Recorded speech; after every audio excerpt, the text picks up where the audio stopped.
Hello बच्चों, दिशा दृष्टि YouTube channel पे आपका स्वागत है। आज हम बात करेंगे प्रेजेंट कंटिन्यूस टेंस के बारे में। इससे पहले हमने एक वीडियो बनाई थी जिसमें था प्रेजेंट इंडेफिनिट टेंस और ये है प्रेजेंट कंटिन्यूस टेंस। जैसा कि आप जानते हैं कि अभी एचएसएससी के एग्ज़ाम में टेंस यानी वर्ब चैप्टर बहुत ज़्यादा इम्पोर्टेंट होगा। जिस भी एग्ज़ाम में इंग्लिश आती है, टेंस और वर्ब सबसे मोस्ट इम्पोर्टेंट पार्ट है। तो आज हम बात कर रहे हैं उसी के लिए एचएसएससी, सीईटी या फिर एचटेट दोनों के लिए जो आपका जो एग्ज़ाम होगा उसके लिए आपका टेंस मोस्ट इम्पोर्टेंट है। तो प्रेजेंट कंटिन्यूस टेंस की अगर बात करते हैं तो इसकी सीधी सी पहचान हम सबसे ज़्यादा हिंदी से समझते हैं। वाक्य के अंत में आता है रहा है, रहे हैं या फिर रही है। ये आपके सामने एक सिंपल सी पहचान होती है। वाक्य के अंत में रहा है, रहे हैं, रही है।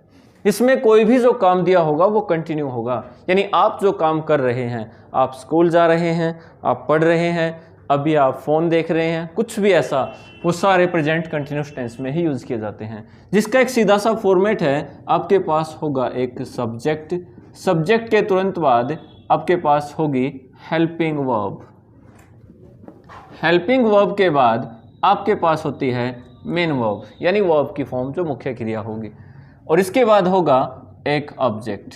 ये चार चीज़ें आपके पास होंगी। और जिन बच्चों को ये नहीं पता है कि सब्जेक्ट क्या होता है, तो किसी भी काम को करने वाला हमेशा सब्जेक्ट होगा। हेल्पिंग वर्ब आपके पास इंग्लिश में 11 होती हैं, इज, एम, आर, वॉज, वर, ये सभी हेल्पिंग वर्ब हैं। और इसी के साथ मेन वर्ब यानी वर्ब की फॉर्म और ऑब्जेक्ट होगा जिसके ऊपर काम होता है। ये आपकी चार चीज़ें होंगी। आपको इनके चारों के बारे में पता होना चाहिए। नहीं पता है तो आप दूसरी वीडियो में इसके बारे में देख भी सकते हैं। तो यहाँ पे अगर आपके सामने कोई सेंटेंस दिया गया है, वह कहता वह स्कूल जा रहा है, तो इसी में आपका सब्जेक्ट है यहाँ पे ही, उसी के साथ इज गोइंग टू स्कूल। ये तो आपका सबसे पहला सेंटेंस है जिसे आप अफर्मेटिव सेंटेंस के नाम से जानते हैं, लेकिन आपके पास ऑप्शंस और भी हैं। आप इसी से 4 सेंटेंस बना सकते हैं। इसके बाद जो सेकंड नंबर आता है उसे आप कहते हैं नेगेटिव। अगर आप बनाना चाहते हैं तो आपको क्या करना होगा, इसी सेंटेंस में आप बना देंगे he is not going to school, he is not going to school.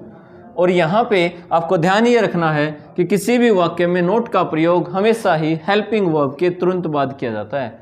जहाँ पे आपके पास हेल्पिंग वर्ब आएगी उसके तुरंत बाद आप नोट का प्रयोग करेंगे। और इसी में अगर तीसरे सेंटेंस पे आते हैं तो वो आता है आपका इंटरोगेटिव। और इसकी अगर बात करें तो आपको पता है कि इसकी आपको एक पहचान याद होगी, इसके लास्ट में क्वेश्चन मार्क मिलता है, यानी लास्ट में क्वेश्चन मार्क मिलेगा। और जब यहाँ पे क्वेश्चन मार्क है तो इसमें आपको जब हिंदी बनाओगे तो आपकी हिंदी किससे बनेगी, क्या से बनेगी। और क्या से बनाने के लिए आपको अलग से यहाँ पर व्हाट या कोई भी शब्द लगाने की बिल्कुल भी ज़रूरत नहीं है। उसके लिए आपको क्या करना है, आपको जो स्ट्रक्चर दिया गया है, subject, helping verb, main verb, object, helping verb को यहाँ से उठाइए और सबसे पहले रख दीजिए और यही आपका इंटरोगेटिव होगा।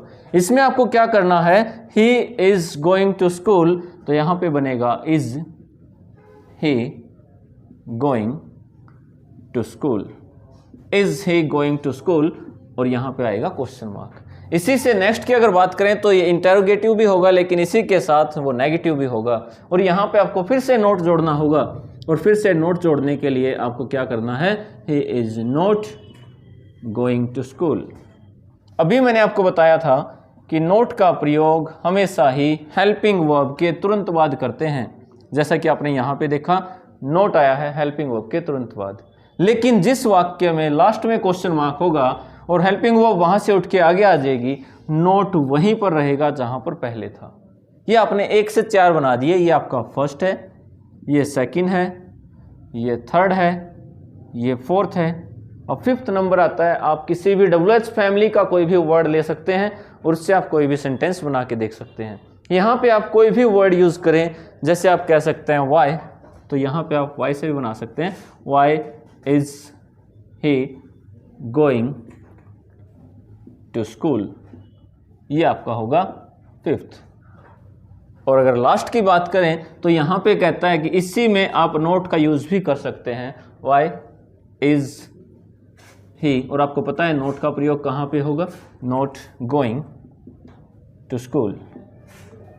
तो ये था आपका प्रेजेंट कंटिन्यूस टेंस। लेकिन बहुत सारे बच्चों को सेंटेंस नंबर 2 से 6 के बीच काफ़ी सारे डाउट आते हैं, क्योंकि सभी के लास्ट में क्वेश्चन मार्क है, इन चारों के लास्ट में क्वेश्चन मार्क दिया गया और आप कंफ्यूज हो जाते हैं कि तीसरा और चौथा कौन सा, पांचवा छठा कौन सा है। इसके लिए एक सीधी सी बात है, कोई भी ऐसी बात, कोई भी ऐसा सेंटेंस जिसका जवाब आप हाँ या ना में दे सकते हैं, कोई भी ऐसी बात जिसका जवाब आप हाँ या ना में दे सकते हैं, वो होगा सेंटेंस नंबर 3 और 4।